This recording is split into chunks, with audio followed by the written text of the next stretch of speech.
আমরা অটল অবিচল অগ্রগামী লক্ষ্মীপুরের উন্নয়নের অনিরুদ্ধ গতি শীর্ষক একটা পুস্তিকার আজকে আমরা এখানে উন্মোচন করছি।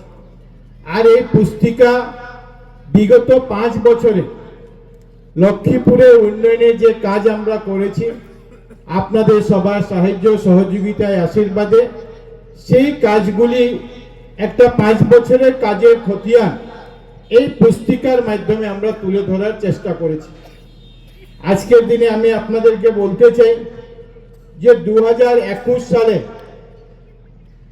1 এপ্রিল নির্বাচন অনুষ্ঠিত হয়েছিল, আসাম বিধানসভা নির্বাচন।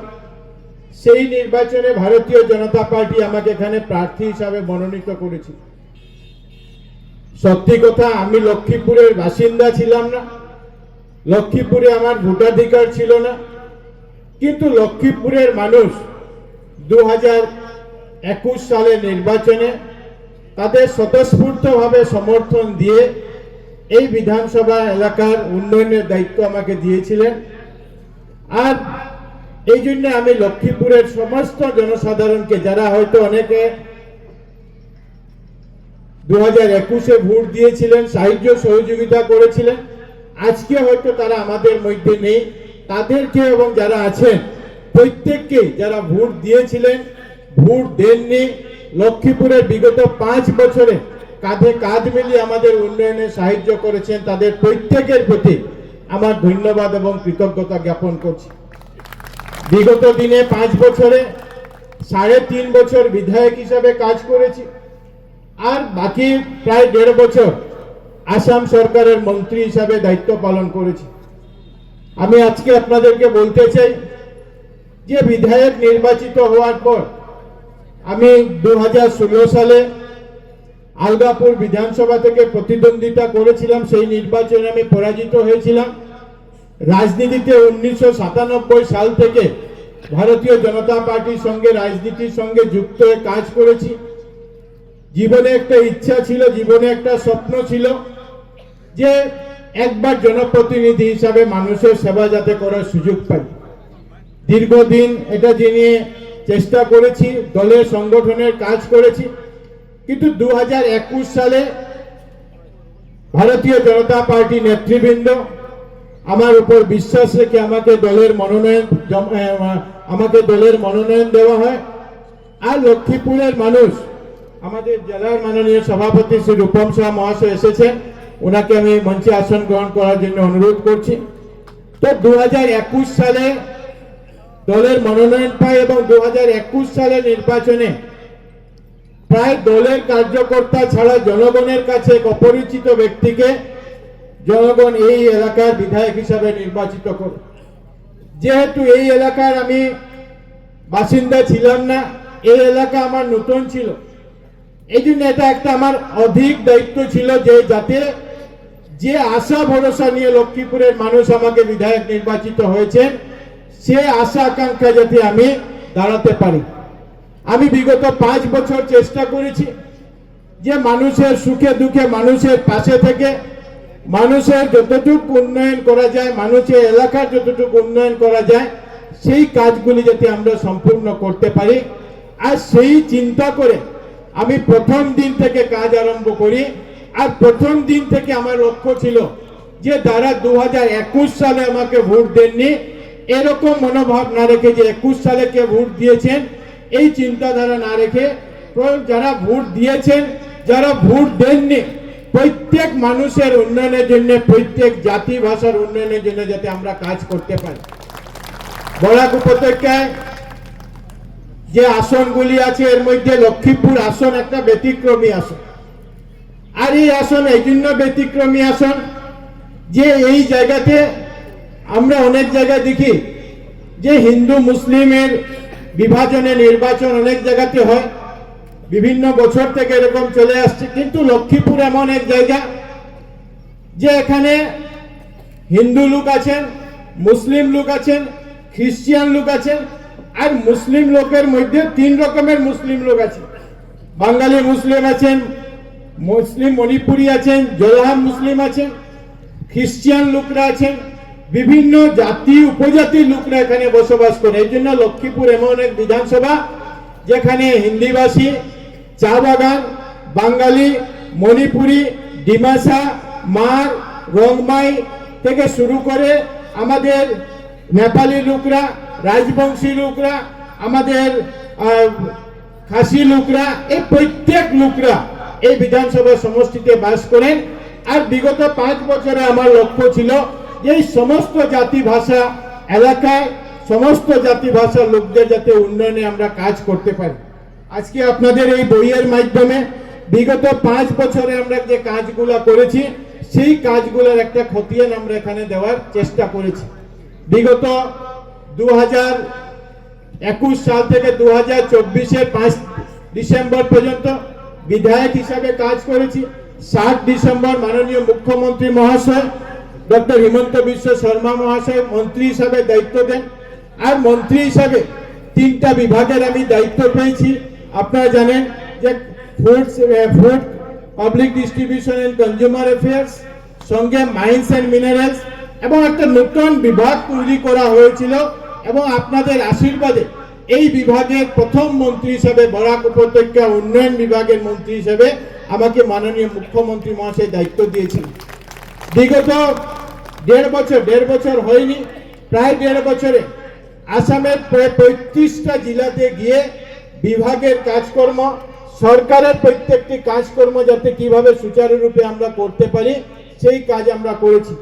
আর এই কাজ করতে গিয়ে বিগত 5 বছরে ভারতবর্ষের মাননীয় প্রধানমন্ত্রী শ্রী নরেন্দ্র মোদীজি, ভারতীয় জনতা পার্টির প্রাক্তন সভাপতিরা, অমিত শাহজি যিনি গৃহমন্ত্রী, আমাদের জেপি নাড্ডাজি, আজকে নবীন নীতিনজি যিনি দলের সভাপতি, দলের আমাদের রাজ্যের সভাপতি দিলীপ শইকিয়া, পূর্ববর্তী দলের সভাপতি ভবেশ কলিতা, আর এবং মাননীয় মুখ্যমন্ত্রী মহাশয়ের সুপরামর্শে আশীর্বাদে লক্ষ্মীপুরের উন্নয়নের বিকাশ আমরা করতে পেরেছি বিগত 5 বছর।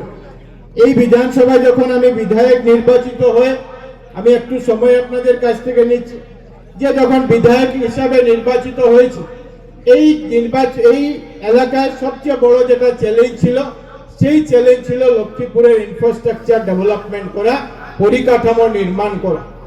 আর সেই পরিকাঠামো নির্মাণ করার জন্য প্রথম দিন থেকে চেষ্টা করেছি।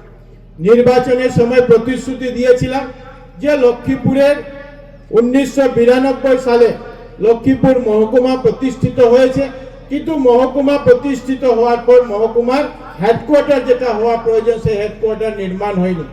প্রথম লক্ষ্য ছিল যে মণিপুর আমাদের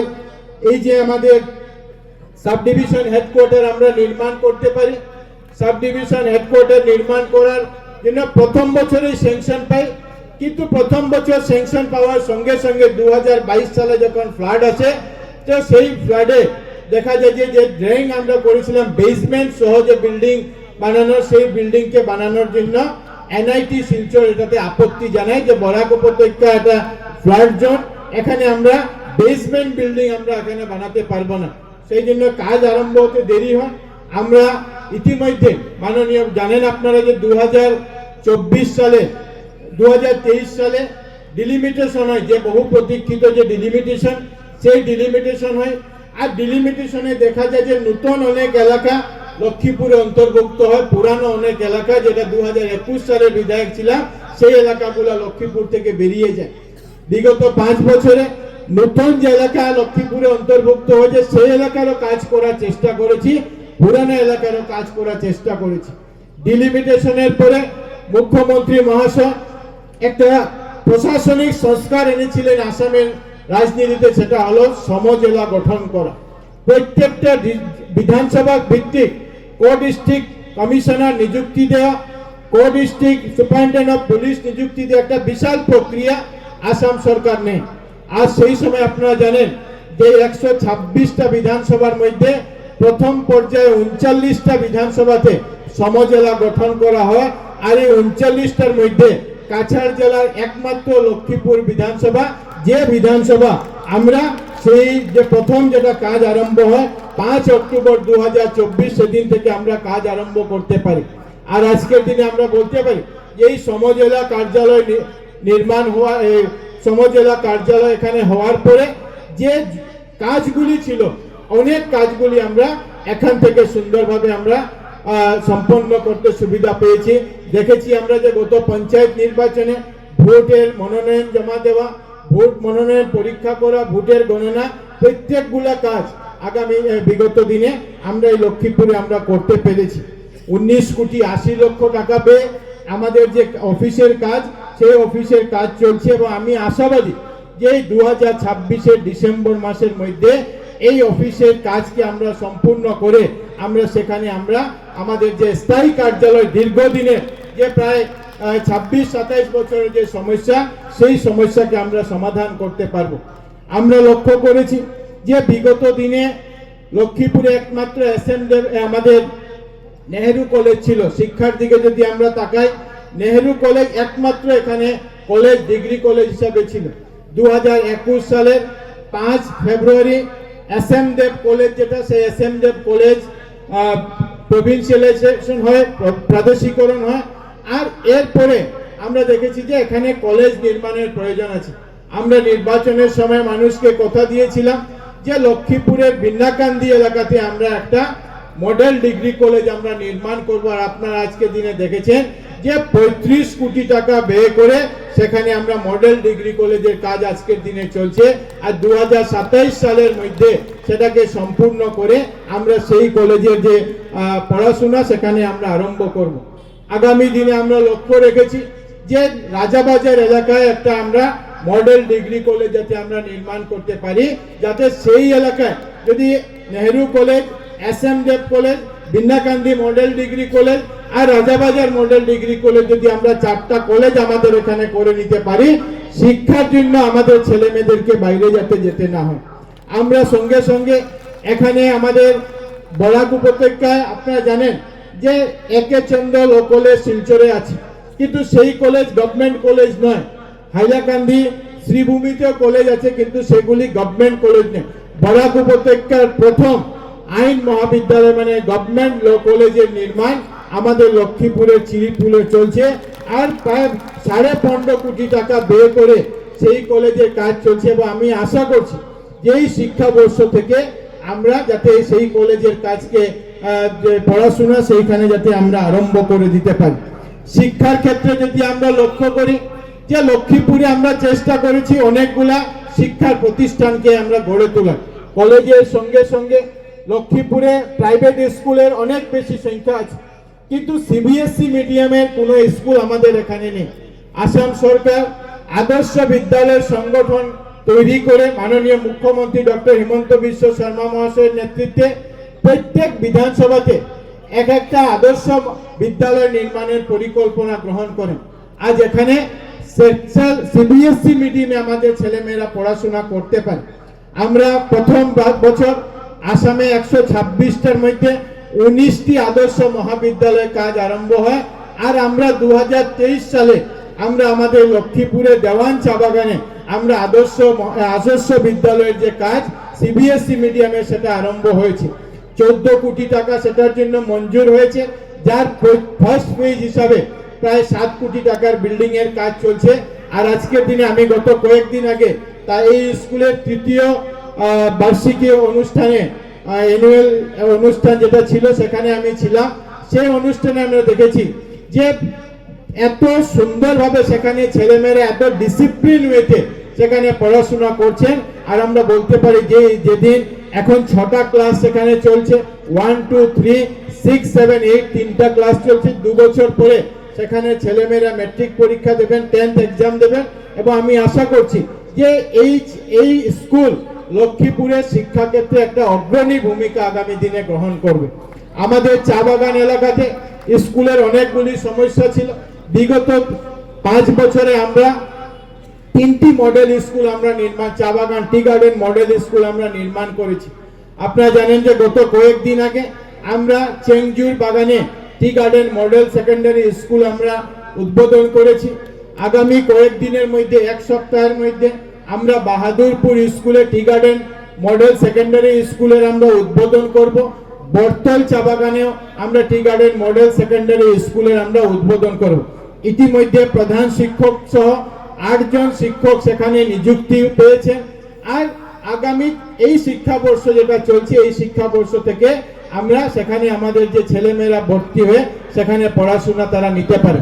সঙ্গে সঙ্গে আপনারা জানেন যে প্রত্যেকটা জেলাতে যেভাবে নবোদয় বিদ্যালয় আছে, ঠিক সেভাবে কেন্দ্র সরকার একটা যোজনা আছে যে প্রত্যেক জেলাতে একটা কস্তুরবা বালিকা বিদ্যালয় এবং নেতাজি সুভাষ বালক আবাসিক বিদ্যালয় যাতে নির্মাণ করা যেতে পারে। কস্তুরবা বালিকা বিদ্যালয় অনেক বছর আগে বড়খোলা বিধানসভার তাপাং এলাকাতে সেটা চলছে, আর নেতাজি সুভাষ রেসিডেন্ট আবাসিক বালক বিদ্যালয় যেটা, এটা আমরা রাজাবাজারে পেয়েছি। গত 2 বছর থেকে সেখানে ক্লাসও আরম্ভ হয়েছে, আর এবছর 7 কোটি টাকা খরচ করে সেখানে নতুন বিল্ডিং হোস্টেলের কাজ ইতিমধ্যে প্রায় শেষ হয়েছে। আমরা আগামী কয়েকদিনের মধ্যে সেটারও উদ্বোধন আমরা করতে পারবো, যাতে আমরা এই এখানে ছেলেরা থেকে যাতে তারা তাদের পড়াশোনা তারা গ্রহণ করতে পারেন সেই ব্যবস্থা আমরা গ্রহণ করেছি। সঙ্গে সঙ্গে বিগত আমি যখন বিধায়ক নির্বাচিত হয়েছি সেই সময় আমাদের লক্ষ্মীপুর বিধানসভাতে 3টি হায়ার সেকেন্ডারি স্কুল ছিল। একটা আল হায়ার সেকেন্ডারি স্কুল, একটা নেহেরু হায়ার সেকেন্ডারি স্কুল, আর একটা বাসকান্দি নেনামিয়া হায়ার সেকেন্ডারি স্কুল। 2021 সালে আমরা যখন লক্ষ্য করেছি যে কোভিডের জন্য, কোভিডের সেই বছর ছিল এবং কোভিডে সেই বছর 91% ছেলেমেয়েরা মেট্রিক পাস করেছিল। আর এই 91% ছেলেমেয়েরা মেট্রিক পাস করার পর সবচেয়ে বড় চ্যালেঞ্জ ছিল যে এই ছেলেমেয়েরা কোথায় এডমিশন নিতে পারবে। সেই সময় আসামের মাননীয় মুখ্যমন্ত্রী ডক্টর হিমন্ত বিশ্ব শর্মা মহাশয়ের সঙ্গে যোগাযোগ করি, শিক্ষামন্ত্রী ডক্টর রমেশ পেগুর সঙ্গে যোগাযোগ করি, আর তাদের সঙ্গে যোগাযোগ করার পর তারা আমাদেরকে 3টি আরো হাই স্কুলকে হায়ার সেকেন্ডারিতে আপগ্রেড করার যে ব্যবস্থা, সেই ব্যবস্থা তারা গ্রহণ করেছিলেন। আজকের দিনে আমরা বলতে পারি যে Jagai Mathura MA school high school higher সেকেন্ডারিতে আপগ্রেড হয়েছে। আমরা বলতে পারি যে আমাদের Palarganj school garden high school higher secondary হয়েছে, আমাদের Ranipur high school higher secondary হয়েছে, যাতে ছেলেমেয়েরা সেখানে অ্যাডমিশন নিয়ে তারা পড়াশোনা করতে পারে। আমরা সবাই জানি যে প্রাইভেট স্কুলের প্রতি মানুষের আকর্ষণ এত বেশি ছিল যে সরকারি স্কুলে মানুষ যেতেন না। সরকারি স্কুলে না যাওয়ার কারণ ছিল ইনফ্রাস্ট্রাকচার, আর আরেকটা বড় সমস্যা ছিল যে এই স্কুলে শিক্ষকের একটা সমস্যা ছিল। এখানে এবছর আমাদের বাসনা ম্যাডাম এখানে বসে আছেন, উনি বারবার আমার কাছে আসতেন, উনি রিটায়ার করেছেন নেহেরু স্কুল থেকে। উনি বারবার আমাকে বলতেন যে নেহেরু স্কুলে শিক্ষকের সংখ্যা শিক্ষিকার সংখ্যা কমছে, আমরা হয়তো আগামী দিনে ছাত্র ভর্তি করতে পারবো না। আজকের দিনে আপনাদেরকে বলতে অত্যন্ত আনন্দ লাগে যে কাছাড় আসাম সরকার যে কয়েকদিন আগে শিক্ষক দিয়েছিলেন, কাছাড় জেলাতে 329 জন শিক্ষক নিযুক্তি হয়েছিলেন। এর মধ্য থেকে 83 জন শিক্ষক আমরা আমাদের লক্ষ্মীপুরের বিভিন্ন হাই স্কুলে আমরা আনতে পেরেছি, আর যার মধ্যে থেকে 12 জন 13 জন করে নেহেরু স্কুলে, আরসিবিপি স্কুলে, আল স্কুলে, এই স্কুলগুলিতে আমরা দিতে পেরেছি, যাতে পড়াশোনা আমরা ভালোভাবে এগিয়ে নিয়ে যেতে পারি। আসাম সরকারের মাধ্যমে ইনফ্রাস্ট্রাকচার ডেভেলপমেন্টের যখন প্রয়াস আরম্ভ হয়, এর মধ্যে একটা গুরুত্বপূর্ণ বিষয় ছিল যে স্কুলগুলা বিল্ডিং নির্মাণ করে। আমরা জানি যে শতবর্ষ প্রাচীন আমাদের যে নেহেরু আমাদের আল হাই স্কুল, এই আল হাই স্কুলকে নির্মাণ করা সবচেয়ে বড় প্রয়োজন ছিল লক্ষ্মীপুর শহরে এই স্কুল। আর আজকে যদি আমরা লক্ষ্য করি যে আজকে এখানে যারা বসে আছে এর মধ্যে থেকে অধিকাংশই মানুষ আল হাই স্কুলের ছাত্র, যারা আল হাই স্কুল এক সময় একমাত্র শিক্ষা প্রতিষ্ঠান লক্ষ্মীপুরের মধ্যে ছিল। সেই স্কুলকে আজকে আমরা প্রায় 7 কোটি টাকা ব্যয় করে নতুন ভবন নির্মাণ করার কাজ আমরা প্রায় শেষ হওয়ার পথে। কয়েকদিনের মধ্যে আমরা সেই স্কুলের ভবনেরও আমরা উদ্বোধন করব, যেখানে স্মার্ট ক্লাস, সায়েন্স ল্যাব থেকে শুরু করে principal room, vice principal room, sufficient classroom, boys separate toilet, girls separate toilet, kitchen set, cycle stand, প্রত্যেকটা জিনিস সেখানে করা হয়েছে। এবং সঙ্গে সঙ্গে আমরা এবছর আমরা নেহেরু স্কুলের কাজ 7 কোটি টাকা দিয়ে আমরা আরম্ভ করছি। আমরা প্রায় 7 কোটির অধিক টাকা দিয়ে আরসিবিপি স্কুলের নির্মাণ কাজ আমরা আরম্ভ করছি। আমরা আমাদের জগাই মথুরা প্রায় 4.5 কোটি টাকা দিয়ে সেই স্কুলের কাজ আমরা আরম্ভ করছি। আগামী কয়েকদিনের মধ্যে আমাদের পার্শ্ববর্তী বৈনাকান্দি হাই স্কুলে সেখানে 7 কোটি টাকা দিয়ে নতুন ভবন নির্মাণ হবে। সঙ্গে সঙ্গে এসকেপি দেব হাই স্কুল, যেটা এসকেপি দেব হাই স্কুলে নতুন ভবনের জন্য প্রায় 3 কোটি টাকা মঞ্জুর হয়েছে। আমাদের রানী চন্দ্রপ্রভা স্কুলের জন্য প্রায় 3 কোটি টাকা মঞ্জুর হয়েছে। এভাবে প্রত্যেকটা স্কুলকে আমরা আপগ্রেড করে যাতে আমরা নির্মাণ করতে পারি। দেওয়ান চা বাগানের বড় সমস্যা ছিল যে দেওয়ান চা বাগানে একটা স্কুল নির্মাণ হওয়ার প্রয়োজন, এই জন্য পিয়ারসন এমই স্কুলকে আমরা হাই স্কুলে আপগ্রেড করেছি। আর এবছর আমরা লক্ষ্মীপুরে 60টা এলপি স্কুল আছে, যে 60টা এলপি স্কুলকে আমরা এমই স্কুলে আপগ্রেড করছি। আর সঙ্গে সঙ্গে আমাদের নারায়ণপুর এমই স্কুল, তিলকা শ্রমিক স্কুল, এই দুইটি স্কুলকে হাই স্কুলে আপগ্রেড করার যে প্রক্রিয়া, সেই প্রক্রিয়া চলছে। এবং সঙ্গে সঙ্গে আমাদের ছোট মামদা যে হাই স্কুল, এই ছোট মামদা হাই স্কুলকে যাতে আমরা হায়ার সেকেন্ডারিতে আপগ্রেড করতে পারি, যাতে শিক্ষার যে ইনফ্রাস্ট্রাকচার লক্ষ্মীপুরে আমরা আনতে পারি। এখানে অনেক লোকরা আজকে উপস্থিত আছে যারা এক সময় আগে সরকারের সময় যারা হাইকোর্টে মোকদ্দমা করতে হয়েছিল যে লক্ষ্মীপুর হাসপাতালকে, লক্ষ্মীপুর বিপিএসসি কে 30 বেডের সাব ডিভিশন হাসপাতালে আপগ্রেড করা হয়। সেই সময় কোর্ট রায় দিয়েছিল, আপনাদের মনে আছে। আর কোর্ট রায় দেওয়ার পরেও সেই সময় সরকার কোনো ব্যবস্থা নেই। লক্ষ্মীপুরের মানুষের দাবি ছিল যে আমরা এটাকে মহকুমা হাসপাতাল, সাব ডিভিশন হাসপাতাল আমরা যাতে আমরা এটাকে নির্মাণ করতে পারি। কিন্তু আজকের দিনে আপনাদেরকে বলতে আমাদের অত্যন্ত আনন্দ লাগে যে এই হাসপাতালকে আমাদের দাবি সাব ডিভিশন হাসপাতাল, কিন্তু আসামের মাননীয় মুখ্যমন্ত্রী ডক্টর হিমন্ত বিশ্ব শর্মা মহাশয় এই হাসপাতালকে সাব ডিভিশন হাসপাতাল নয়, এটাকে জেলা হাসপাতালে আপগ্রেড করার জন্য 127 কোটি টাকা মঞ্জুর করেছে। আর এই 127 কোটি টাকার মধ্যে থেকে আমরা প্রায় 108 কোটি টাকার সিভিল কনস্ট্রাকশনের কাজ চলছে। আর বাকি যে 19 কোটি টাকা, সেই 19 কোটি টাকা এই হাসপাতালের সিভিল কনস্ট্রাকশন শেষ হওয়ার পরে মেডিকেল ইকুইপমেন্ট যেগুলোর প্রয়োজন হয়, বেড থেকে শুরু করে অপারেশন ওটি থেকে শুরু করে প্রত্যেকটা জিনিস, সেটার জন্য একটা ব্যবস্থা গ্রহণ করা হয়েছে। এই জন্য আমরা মনে করি যে একটা সময় ছিল যে লক্ষ্মীপুরে যদি শিলচর মেডিকেল কলেজের আগের কথা যদি আমরা হিসাব করি, যদি এর আগে শিলচর সিভিল হাসপাতালের নির্মাণের আগের কথা যদি আমরা হিসাব করি, তো লক্ষ্মীপুর বরাক উপত্যকার মধ্যে চিকিৎসা ক্ষেত্রে একটা অগ্রণী জায়গায় ছিল। কারণ লাভক হসপিটাল সেই সময় ছিল, আলিপুর ব্রুয়ার্স মেমোরিয়াল যে হাসপাতাল ছিল, সেখানে বরাক উপত্যকার মানুষরা এসে চিকিৎসা করাতে। কিন্তু পর্যায়ক্রমে শিলচর সিভিল হসপিটাল নির্মাণ হয় 50-এর দশকে, তারপরে শিলচর মেডিকেল কলেজ নির্মাণ হয়। আর এই নির্মাণের সঙ্গে সঙ্গে আমাদের এখানে যেভাবে ইনফ্রাস্ট্রাকচার ডেভেলপমেন্ট লালিপুরে আমাদের লাভকে হওয়ার প্রয়োজন ছিল, সেই লাভকে সেটা হয়নি। আর আমরা সবাই জানি, এই বইয়ের মধ্যে আমরা উল্লেখ করেছি, হয়তো অনেকে জানে অনেকে অজানা, যে এখানে একজন ব্রিটিশ নাগরিক রোনাল্ড রোজ, উনি নোবেল পুরস্কার পেয়েছিলেন ম্যালেরিয়া রিসার্চ করে। আর এই ম্যালেরিয়া রিসার্চের যে ওনার প্রারম্ভিক কাজকর্ম, সেই প্রারম্ভিক কাজকর্ম উনি লাভক চা বাগান হাসপাতালে করেছিলেন। আর পরবর্তীকালে ম্যালেরিয়ার উপর যখন মেডিসিনে যখন উনি নোবেল পুরস্কার পান, সেই সময় ওনাকে নোবেল পুরস্কার দেওয়া হয়। এই জন্য এই নোবেল পুরস্কার রোনাল্ড রোজের পাওয়ার যে রুট, সেই রুট লক্ষ্মীপুরে লাভক চা বাগান। কিন্তু সময়ের সঙ্গে সঙ্গে সেই হাসপাতালে যেভাবে ডেভেলপ হওয়ার প্রয়োজন, সেই ডেভেলপ হয়নি। কিন্তু আমরা আশা করছি যে এই হাসপাতাল লক্ষ্মীপুর জেলা হাসপাতাল নির্মাণ করার পর স্পেশালিস্ট ডাক্তার এখানে থাকবেন। আমার বিভিন্ন যে রোগ, সেই রোগের আমরা এখানে চিকিৎসা করাতে পারবো।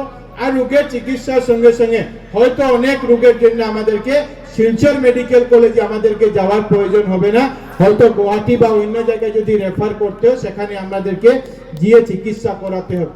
বিধায়ক যখন নির্বাচিত হয়েছিল 2011 সালে, এখানে 2021 সালে, তো 2011 সাল থেকে ছোটা মামদা মডেল হাসপাতালের নির্মাণের কাজ চলছিল। নির্মাণ কাজ 10 বছরে সম্পূর্ণ হয়নি, কন্ট্রাক্টর কাজ ছেড়ে চলে গেছেন। আলাদাভাবে সেখানে অর্থ মঞ্জুর করে আমরা সেই হাসপাতালের কাজকে আমরা আরম্ভ করি।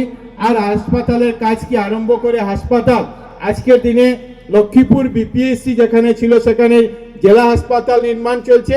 লক্ষ্মীপুর বিপিএসসি কে আজকের দিনে আমরা সেখানে ছোট মামদাতে শিফট করেছি। আর ছোট মামদাতে আজকের দিনে আমরা বলতে পারি সেখানে ডাক্তাররাও আছেন, আর সেখানে আমাদের মায়েদের যা গর্ভবতী মায়েদের যে প্রসূতি, সেই প্রসূতিরও ভালো কাজ হচ্ছে। প্রায় সিজারিয়ান ডেলিভারি, যেটা সিজারিয়ান ডেলিভারিও সেখানে হচ্ছে। আর আজকের দিনে প্রায় সি সেকশনে 70 থেকে 80 জন ছেলে বাচ্চারা সেখানে সি সেকশনের মাধ্যমে সেখানে জন্মগ্রহণ করেছে। লক্ষ্মীপুরে প্রায় 17টি আমাদের উপস্বাস্থ্য কেন্দ্র, সাব সেন্টারের প্রায় 50 লক্ষ টাকা করে নির্মাণের কাজ চলছে, যেটা আপনাদের কাছে আমি উল্লেখ করেছি। আজকের দিনে আমি এর সঙ্গে উল্লেখ করতে চাই যে মাননীয় মুখ্যমন্ত্রী মহাশয়ের নেতৃত্বে আসাম সরকার যে বিভিন্ন পদক্ষেপ নিয়েছে, এই পদক্ষেপের মধ্যে একটা গুরুত্বপূর্ণ পদক্ষেপ হলো যে মহিলাদেরকে স্বাবলম্বী করা, মহিলাদেরকে আত্মনির্ভর করা, যেটা লক্ষ্য ভারতবর্ষের মাননীয় প্রধানমন্ত্রী মহাশয় লাখপতি দিদি নির্মাণ করা, তৈরি করা। আর সেই লক্ষ্যে আমরা লক্ষ্মীপুরে এসএইচজির সঙ্গে যারা যুক্ত আছেন এরকম প্রায় 19,703 জন মহিলাকে আমরা 10,000 টাকা করে তাদেরকে পুঁজি দিয়েছি, যাতে তারা এটার মাধ্যমে ব্যবসা করে নিজে আত্মনির্ভর হতে পারে। যারা এই পুঁজি সদ্ব্যবহার করবেন আগামী বছর 25,000 টাকা পাবেন। আগামী বছর যারা 25,000 টাকা ব্যয় করবেন তারা এর পরের বছর 50,000 টাকা সরকারের তরফ থেকে পাবেন, যাতে সুন্দরভাবে তারা নিজে আত্মনির্ভর হতে পারে। এই লক্ষ্মীপুর বিধানসভাতে আমরা প্রায় গত অক্টোবর মাসে অরুণোদয়ের মাধ্যমে 32,500 মায়েরা, দিদিরা তারা অরুণোদয়ের মাধ্যমে তারা এই সাহায্য পেয়েছেন। 1250 টাকা করে আমরা অরুণোদয় দিতে পেরেছি। আজকের দিনে মুখ্যমন্ত্রী মহাশয় ঘোষণা করেছে যে এই মাস আগামী মাসের 10 তারিখে এককালীন বিহুর উপহার হিসাবে অরুণোদয় যারা প্রাপকরা আছেন তাদেরকে 8,000 টাকা করে একসঙ্গে দেওয়া হবে। এই কথা মুখ্যমন্ত্রী মহাশয় 1 জানুয়ারির দিনে সাংবাদিক সম্মেলনে ঘোষণা করেছে। আর আজকের দিনে এরপরে সুযোগ দিয়েছিলেন যে আপনাদের যদি কোনো জায়গাতে কেউ বাদ পড়েছে তাদেরকে অন্তর্ভুক্ত করতে পারে। আজকের দিনে আপনাদেরকে জানাতে অত্যন্ত আনন্দ লাগছে যে লক্ষ্মীপুর বিধানসভা কাছাড় জেলার হাইয়েস্ট 34,891 জন মহিলা এই আগামী 10 তারিখে 8,000 টাকা করে পাবেন। আর এরপরে নিয়মিতভাবে 1250 টাকা করে পাবেন। যে টার্গেট সরকার আমাদেরকে দিয়েছিল সেই টার্গেট থেকে আরো এগিয়ে আমরা এই কাজ আমরা আমাদের করতে পেরেছি। বিগত দিনে লক্ষ্মীপুরে 231 জন ছেলেরা তাদের মুখ্যমন্ত্রী আত্মনির্ভর আসামের অধীনে তারা 1 লক্ষ টাকার প্রথম কিস্তি পেয়েছে। যারা সুন্দরভাবে কাজ করেছেন তারা এবছর আরো 1 লক্ষ টাকা পেয়েছেন। আর এবছর আমরা কাছাড় জেলার মধ্যে নয়, পুরো বরাক উপত্যকার মধ্যে আমরা সবচেয়ে হাইয়েস্ট 838 জন ছেলে মেয়ে এবছর এই মুখ্যমন্ত্রী আত্মনির্ভর আসামের মাধ্যমে 2 লক্ষ টাকা স্যাংশন হয়েছে। 75,000 প্রথম কিস্তি পেয়েছেন। রেজিস্ট্রেশন হওয়ার সঙ্গে সঙ্গে আরো 25,000 পাবেন। আগামী বছর আরো তারা 1 লক্ষ টাকা পাবেন।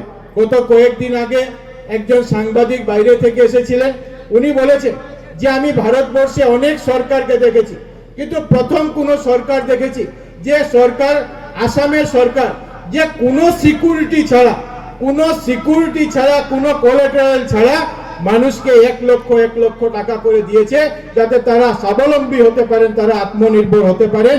এই ব্যবস্থা তারা কথা বলেছে।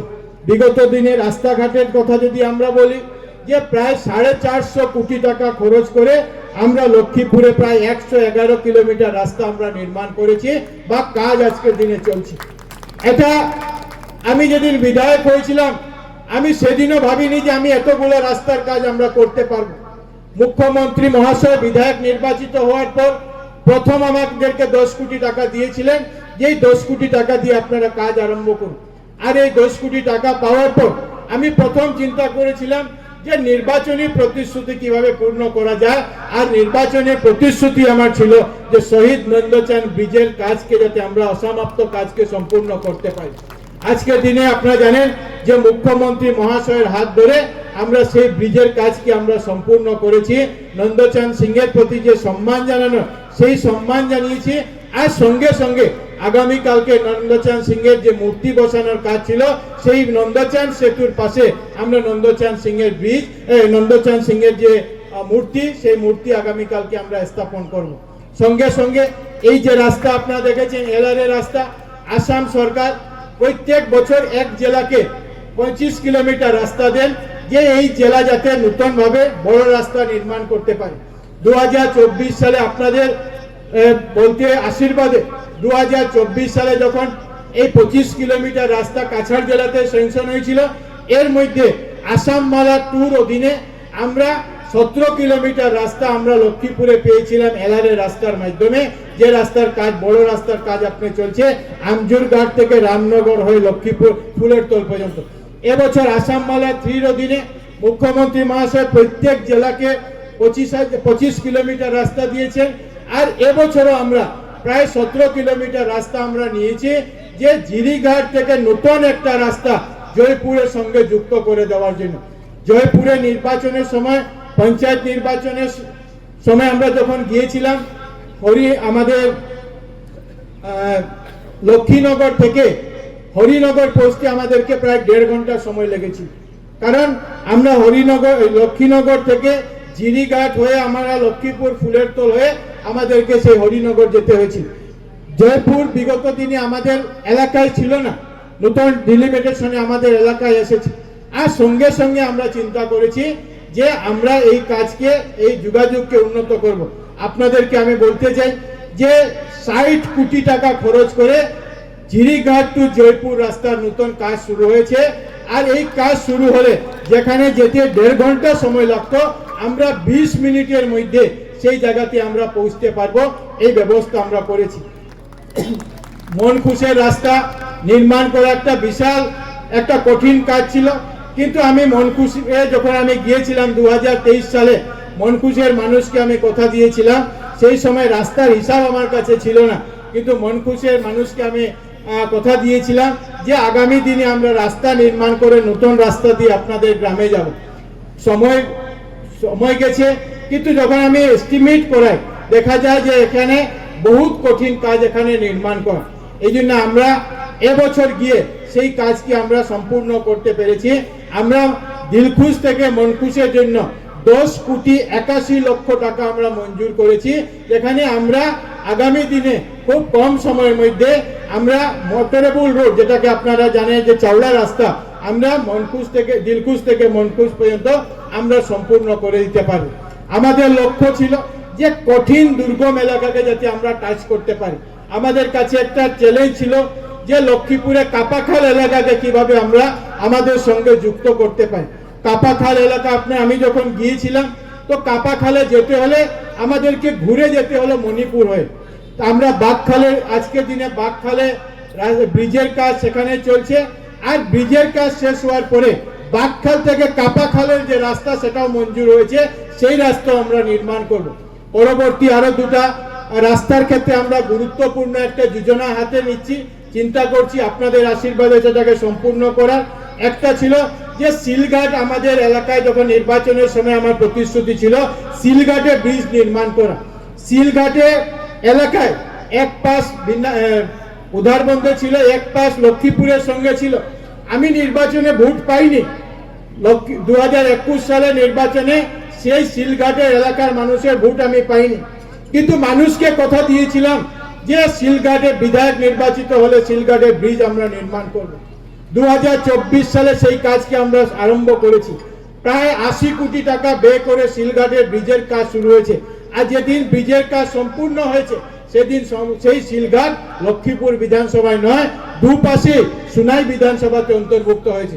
কিন্তু যেহেতু মানুষকে আমরা প্রতিশ্রুতি দিয়েছিলাম, ভারতীয় জনতা পার্টির রাজনীতি যে প্রতিশ্রুতি দেওয়া নয়, সেই প্রতিশ্রুতিকে যাতে আমরা পূর্ণ করতে পারি, প্রতিশ্রুতি পূরণের যাতে কাজ করতে পারি, সেই সিলঘাট ব্রিজের কাজ আমরা করেছি। আজকের দিনে আমার পরিকল্পনা আছে যে তোলেনগ্রামের সঙ্গে, তোলেনগ্রাম আমাদের মধ্যে নেই, কিন্তু সিঙ্গিরবনের সঙ্গে তোলেনগ্রামকে আমরা সংযোগ করে একটা নতুন ব্রিজ যাতে আমরা নির্মাণ করতে পারি। আজকের দিনে আমরা আরো চেষ্টা করে যাচ্ছি যে আমরা সোনবাড়িতে আলনিতে কোনো যাওয়ার রাস্তা নেই, সোনবাড়ি থেকে আলনিতে আমরা নতুন রাস্তা মঞ্জুর করেছি। সোনবাড়ি থেকে আলনি পর্যন্ত আমরা নির্মাণ রাস্তা করছি। মনখুশের রাস্তা প্রায় হয়ে যাবে, আলনির রাস্তা হয়ে যাবে। তারপরে যে বাকি জায়গাটা, সেই বাকি জায়গাটা হলো নারায়ণডোর, কিভাবে আমরা যুক্ত করতে পারি। এই জন্য ভবিষ্যতের জন্য এটার জন্য সময় লাগবে, 3 বছর 4 বছর সময় লাগতে পারে, কিন্তু আমার পরিকল্পনা আছে যে যেভাবে তোলেনগ্রাম সিঙ্গিরবন্দের মধ্যে আমরা ব্রিজ নির্মাণ করছি, ঠিক সেভাবে আলনি থেকে আমরা আলনি বা আলনির আরো উপরে গিয়ে আলনি হয়ে নারায়ণগড়ের সঙ্গে বরাক নদীর উপর যাতে আরেকটা ব্রিজ আমরা নির্মাণ করতে পারি, যাতে সেই নারায়ণগড়কেও আমাদের সঙ্গে আনতে পারি। আর নাহলে নারায়ণগড়ের সমস্যা আপনারা জানেন যে নির্বাচন ছাড়া নারায়ণগড়ে কেউ যায় না, নারায়ণগড়ে কোনো ডেভেলপমেন্ট থাকে না। তারপরে আমাদের যে থাকবে সেই জায়গা থাকবে খানটুম ইত্যাদি যে জায়গা, সেগুলোকে কিভাবে আমরা যোগাযোগের মাধ্যমে করতে পারি। বিগত দিনে আমরা রাস্তাঘাটের যে উন্নয়ন করেছি, আমি আপনাদেরকে বলেছি যে প্রায় 450 কোটি টাকার রাস্তা, 111টি রাস্তা নির্মাণ করছি। আর এখন আমাদের বিধানসভাতে জয়পুর নিয়ে আমাদের বিধানসভাতে একটা প্রায় 61টি রাস্তা, 150 কোটি টাকার 61টি রাস্তা প্রধানমন্ত্রী গ্রাম সড়ক যোজনার মাধ্যমে মঞ্জুর হয়েছে। মে মাসে এটা টেন্ডার হবে। গত পরশুদিন আপনারা টিভিতে দেখেছেন যে শিবরাজ সিং চৌহান এসেছিলেন, উনি 2000 কিলোমিটার রাস্তার মঞ্জুরি দিয়েছেন যাতে আমরা এই কাজটা করতে পারি। একটা নতুন রাস্তা আরো আমরা নিয়েছি যে যোগাযোগ ব্যবস্থাকে কিভাবে আমরা উন্নত করতে পারি। সেই রাস্তা হলো যে রাজাবাজার থেকে আমাদের লাংলাছড়া হয়ে এয়ারপোর্ট পর্যন্ত যে রাস্তা আছে, সেই রাস্তাকে ওয়াইডেনিং করে বড় রাস্তা, যেভাবে জিরিঘাট থেকে আমরা জয়পুর পর্যন্ত আসাম মালা 3-তে করছি। আগামী দিনে সিআরএফ এ আমরা সেটা প্রস্তাব দিয়েছি যে রাজাবাজার থেকে লাংলাছড়া হয়ে এয়ারপোর্ট পর্যন্ত শিবস্থান হয়ে সেই রাস্তাকে যাতে আমরা নির্মাণ আমরা করতে পারি। লক্ষ্মীপুরে বিভিন্ন চা বাগানের কথা আমি আপনাদেরকে বলেছি, সঙ্গে সঙ্গে 12টি চা বাগানে আমাদের জগন্নাথ মহাপ্রভু মন্দিরের কাজ যেটা আছে প্রায় 1.5 কোটি টাকা করে, সেটার কাজ আজকের দিনে চলছে। সেই কাজগুলি আমরা খুব কম সময়ের মধ্যে সম্পূর্ণ, অনেক জায়গাতে শুরু হয়েছে। এই যেখানে আমরা মিটিং করছি এখানেও আগামীকালকে আমরা উদ্বোধন করব, যাতে এগুলিকে আমরা খুব তাড়াতাড়ির মধ্যে আমরা সম্পূর্ণ করতে পারি। আগে একটা কথা ছিল যে ছেলেমেয়েরা যখন ছেলেমেয়েদের বাবা মারা ছেলেমেয়েদেরকে যখন স্কুলে আমরা পাঠাই সরকারি ক্ষেত্রে, প্রথম আমরা আঙ্গনবাড়িতে পাঠাই। আর আঙ্গনবাড়ির অবস্থা যেটা ছিল সেটা বিপর্যস্ত অবস্থায় ছিল।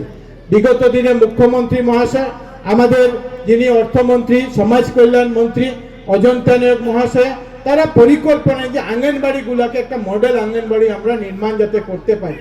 আমরা ইতিমধ্যে 89 মডেল আঙ্গনবাড়ি কাজ আমরা আরম্ভ করেছি। আমি 89 মডেল আঙ্গনবাড়ি, এক একটা আঙ্গনবাড়ির জন্য 25 লক্ষ টাকা করে আঙ্গনবাড়ি আমরা মঞ্জুর করেছি। 12টি আঙ্গনবাড়ি স্যাংশন হয়েছে, আমরা যে কোনো দিন আমরা আরম্ভ করতে পারি, সেটার তালিকা এখানে আমরা দেইনি। আর সঙ্গে সঙ্গে গত পরশুদিন আরো 17টি মডেল আঙ্গনবাড়ি আমরা পেয়েছি। আর এই কাজ যদি আমরা করে নিতে পারি, 120টি মডেল আঙ্গনবাড়ির কাজ আমরা সম্পূর্ণ করে যেখানে ছেলেমেয়েরা সুস্থভাবে এখানে পড়াশোনা আমরা করতে পারি। লক্ষ্মীপুরে নদী ভাঙ্গনের সমস্যা সমাধানের জন্য আমরা অনেকগুলা চেষ্টা করে সেটাকে আমরা চেষ্টা করা সমস্যা সমাধান করার চেষ্টা করেছি। সঙ্গে সঙ্গে বিগত দিনে হেলথ ক্যাম্প হোক, লক্ষ্মীপুরে সবচেয়ে বড় আসামের হাইয়েস্ট হেলথ ক্যাম্প, আপনাদেরকে আমি জানাতে অত্যন্ত আনন্দ লাগে যে আমরা যে হেলথ ক্যাম্প আমরা এখানে করেছিলাম 9 অক্টোবর 2025, আসামের মধ্যে বিগেস্ট যে হেলথ ক্যাম্প আমরা আমাদের বিধানসভাতে করেছি, যেখানে 7,725 জন রোগীর স্ক্যানিং আমরা করেছিলাম। আর যেখান থেকে 538 জনকে উন্নত চিকিৎসার জন্য বাইরে পাঠানোর ব্যবস্থা গ্রহণ করা হয়েছিল। লক্ষ্মীপুর শহরে একটা বড় সমস্যা ছিল, সেই সমস্যা হলো পানীয় জলের সমস্যা। আমরুট 2 এর অধীনে প্রায় 18 কোটি টাকা দিয়ে সেখানে আমরুট 2 কাজ হয়েছে। 2 কোটি টাকা প্রায় মিউনিসিপ্যালিটি নিজের তরফ থেকে সেখানে জমা দিয়েছে। 90:10 শেয়ারে সেটা ছিল। 90% সেন্ট্রাল গভর্নমেন্ট, 10% ইউজার্স মানে মিউনিসিপ্যালিটি 2 কোটি টাকা দিয়ে আমরা সেই কাজ করেছি। পানীয় জলের সমস্যা প্রায় সমাধান আমরা করেছি। গত কয়েকদিন আগে মুখ্যমন্ত্রী মহাশয় ভার্চুয়ালি এটাকে উদ্বোধন করেছেন। কয়েকদিনের মধ্যে বাকি যে কানেকশনগুলি আছে সেই কানেকশনগুলি আমরা সম্পূর্ণ করতে পারব। আমরা বিগত দিনে লক্ষ্মীপুর বিধানসভাতে 108টি পিএইচির কাজ আমরা পুনর্নির্মাণ করেছি। আর প্রায় 90টি পিএইচির কাজ আজকের দিনে নির্মাণাধীন অবস্থায় আছে, যেগুলি সম্পূর্ণ হলে আগামী দিনে জলের যে সমস্যা সেই সমস্যা আমরা করতে পারব। বিধায়ক তহবিলের যে কাজ, আনটাইড ফান্ডের যে কাজ, ডিএমএফটি ফান্ডের যে কাজ, এই প্রত্যেকগুলো কাজ সুন্দরভাবে আমরা করতে পেরেছি, যাতে মানুষের কোনো কমপ্লেন এই কাজগুলি থেকে না আসে। সঙ্গে সঙ্গে আসাম সরকারের তরফ থেকে আমরা বিগত দিনে উপাসনা স্থলীর জন্য 10টা উপাসনা স্থলী 10 লক্ষ টাকা থেকে পেয়েছিল।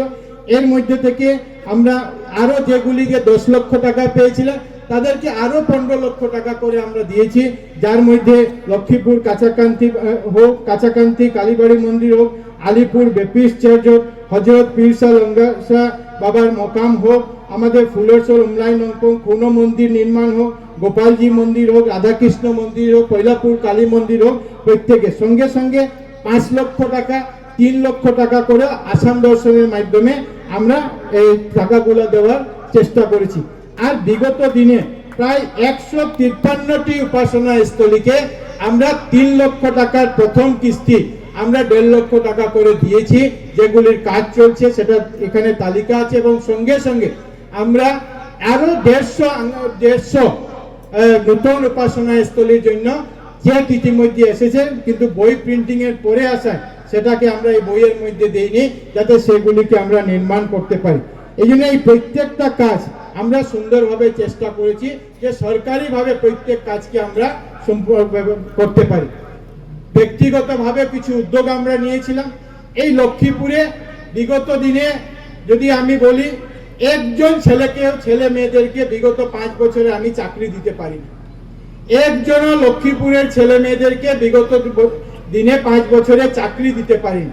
কিন্তু প্রায় 300 অধিক ছেলে মেয়েরা এই লক্ষ্মীপুর বিধানসভায় বিগত দিনে সরকারি চাকরি পেয়েছেন, যাদেরকে চাকরির জন্য প্রস্তুত হওয়ার রাস্তা আমরা দেখাতে পেরেছি। আমরা লক্ষ্মীপুরে প্রজ্ঞা যোজনার মাধ্যমে 2 বারে আমরা প্রশিক্ষণের মাধ্যমে 2100 যুবক যুবতীদেরকে আমরা প্রশিক্ষণ দিয়েছি, যারা টাইম নামের সংস্থার কাছ থেকে একাডেমিক কোচিং নিয়েছেন। আর অনেকে আছেন যারা পুলিশের মাধ্যমে, যারা নিজে নিজে সিআরপিএফ এর মাধ্যমে পুলিশের জন্য নিজে তৈরি করেছে, সিআরপিএফ থেকে আমরা কোচিং করেছি। 300 ছেলে মেয়ে স্টেট গভর্নমেন্ট থেকে চাকরি পেয়েছেন।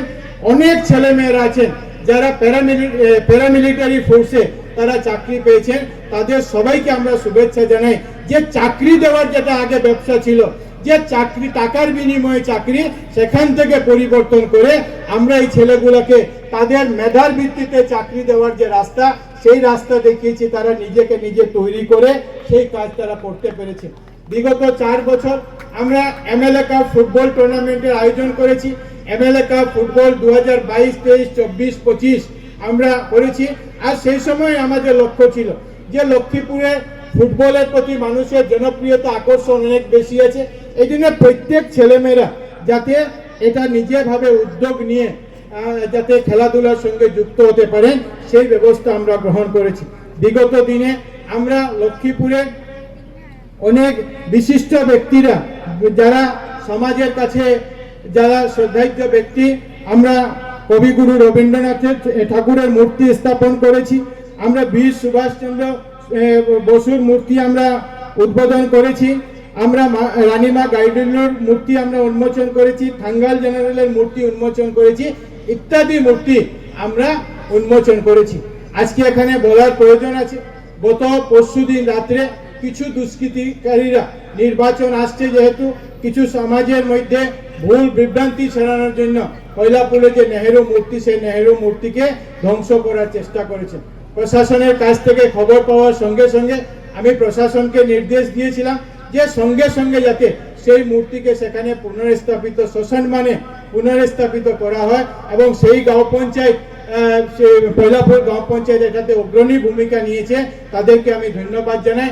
লক্ষ্মীপুরে যারা প্রশাসন, তারাও এটাতে অগ্রণী ভূমিকা নিয়ে খুব তাড়াতাড়ি সেটাকে পুনঃসংস্থাপন করার চেষ্টা করছেন। কিন্তু আমরা জানি যেহেতু নির্বাচন আসলে জাতির বিদ্বেষী, বিভিন্ন মানুষ মহাপুরুষের নামে বিদ্বেষী ইত্যাদি জিনিস চলতে থাকে। এই জন্য লক্ষ্মীপুরের মানুষ যাতে এখানে সজাগ থাকেন, সেটা সবার কাছে আমি অনুরোধ করছি।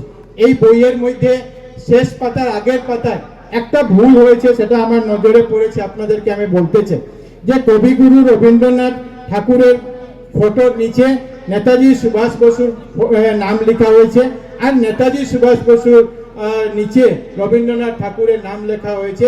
অনিচ্ছাকৃতভাবে ভুল হয়েছে, সেটার জন্য আপনাদের কাছ থেকে এই প্রিন্টার যারা করেছেন তারা এটা ভুল হয়েছে, এই জন্য তাদের হয়ে আপনাদের কাছে আমি ক্ষমা চেয়ে নিচ্ছি। পরিশেষে আপনাদের সবাইকে আমি ধন্যবাদ জানাই যে আজকের এই সভায় যারা বিশিষ্ট ব্যক্তিরা সবাই এখানে উপস্থিত হয়েছে। এখানে যারা এসেছেন অনেকেই আছেন যারা ভারতীয় জনতা পার্টির সঙ্গে যুক্ত নয়, অনেক আছেন যারা একদিনও বিজেপির অফিসে আসেন না, অনেকজন আছেন যারা হয়তো বিজেপিকে কোনোদিন ভোট দেয়নি, কিন্তু আজকে সবাই উন্নয়নের জন্য আমাদের আহ্বানে এখানে উপস্থিত হয়েছেন। এই জন্য আপনাদের সবাইকে আমি ধন্যবাদ, কৃতজ্ঞতা এবং আমার প্রণাম জানাচ্ছি।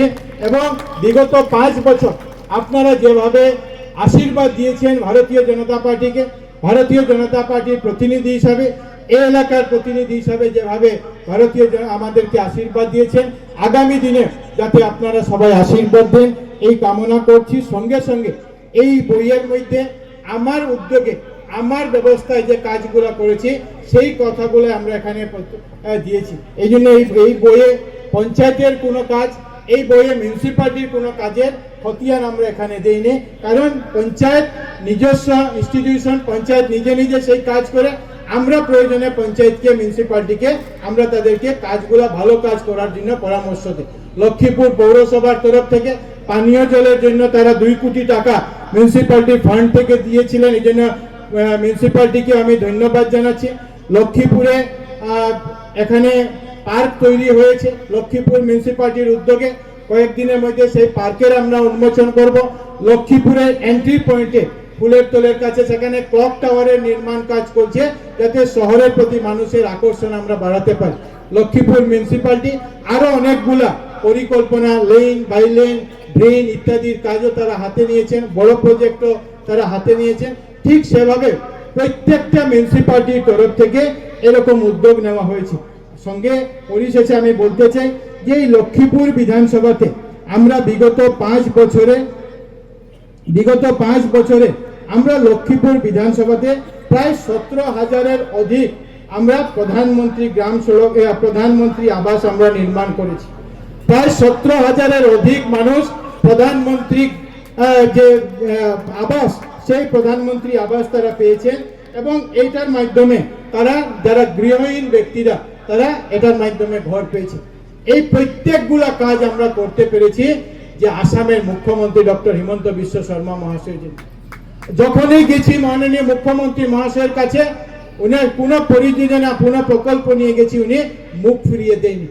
আর আজকের দিনে আমার মনে আছে যে 27 মার্চ 2021 সালে মাননীয় মুখ্যমন্ত্রী মহাশয় লক্ষ্মীপুরে এসেছিলেন নির্বাচনী সভায় পয়লাপুর ডিএসএতে, আর এসে উনি প্রতিশ্রুতি দিয়েছিলেন যে লক্ষ্মীপুরকে আসামের শ্রেষ্ঠ 10 বিধানসভাতে আমি নিয়ে যাব। আর মুখ্যমন্ত্রী মহাশয় কোনো ত্রুটি দেননি। আর আজকের দিনে আমি বলতে পারি যে মুখ্যমন্ত্রী একবার নয়, মুখ্যমন্ত্রী হওয়ার আগে আর মুখ্যমন্ত্রী হওয়ার পরে উনি 5 বার লক্ষ্মীপুরে এসেছেন। আপনাদের মনে আছে 30 জানুয়ারি 2022 সালে উনি এসে নন্দচাঁদ সিং এর ব্রিজের যে সেতু, সেই সেতুর উনি শিলান্যাস করেছিলেন। 5 মার্চ উনি এসেছিলেন। 5 মার্চ 2024-এ এসে আমরা প্রায় 400 কোটি টাকার প্রকল্প লক্ষ্মীপুরের যে ফুলের তোলের আমাদের লাবক বাগান থেকে সেটা আমরা উন্মোচন করেছিলাম। আপনাদের মনে আছে যে 3 ডিসেম্বর 2024 মুখ্যমন্ত্রী মহাশয় আবার এসেছিলেন আমাদের এখানে কোর্টের উদ্বোধন অনুষ্ঠানে। আর তারপরে মাননীয় মুখ্যমন্ত্রী মহাশয় 25 অক্টোবর 2025 সালে লক্ষ্মীপুরে এসে 19,000 মায়েদেরকে সম্মান জানানোর জন্য মুখ্যমন্ত্রী আত্মনির্ভর আসামে যে যোজনা, সেখানে উপস্থিত হয়েছিল। এমন এক মুখ্যমন্ত্রী যে 5 বছরে 5 বার লক্ষ্মীপুরে এসেছেন, যেটা লক্ষ্মীপুরের ইতিহাসে কোনোদিন হয়নি। সেই কাজ আমরা প্রেরণা পেয়েছি মুখ্যমন্ত্রী ডক্টর হিমন্ত বিশ্ব শর্মা মহাশয়ের কাছ থেকে। এই জন্য এমন এক ব্যক্তি, যে ব্যক্তি 18 থেকে 20 ঘন্টা আসামের 126টা বিধানসভা সমষ্টি, আসামের 3.5 কোটি মানুষকে কিভাবে এগিয়ে নেওয়া যায় সেই চিন্তা করে এগিয়ে কাজ করছেন। এই জন্য আপনারা ওনাদেরকে আশীর্বাদ দেবেন যাতে দীর্ঘদিন উনি আসামের নেতৃত্ব দিতে পারেন, দীর্ঘদিন আমাদের মধ্যে থেকে মুখ্যমন্ত্রী হিসাবে আসামকে এগিয়ে নিয়ে যেতে পারেন। এরকম কর্মদক্ষ, এরকম কর্মচঞ্চল মুখ্যমন্ত্রী আসামের প্রয়োজন আছে, যেটা আমি মনে করি যেটা আসামে কোনো কালে পাইনি। এই জন্য আজকে আসামের সমস্ত মানুষ বলেন যে আসামের সর্বকালের সর্বশ্রেষ্ঠ মুখ্যমন্ত্রী। আমরা অনেকগুলো কাজ করেছি, কিন্তু আরো অনেক কাজ করার বাকি আছে, আরো অনেক কাজ করার বাকি। আমরা যখন একটা রাস্তা করতে যাই তখন আরেকটি রাস্তার কথা প্রস্তাব আসে। আমরা 111টি রাস্তা করেছি, 61টি রাস্তা আরো আসবে, আরো এরপরে অনেকগুলি কাজ করার প্রয়োজন আছে। আগামী দিনে আপনাদের সবার সহযোগিতায় যাতে লক্ষ্মীপুরকে একটা উন্নত বিধানসভায় করতে পারি।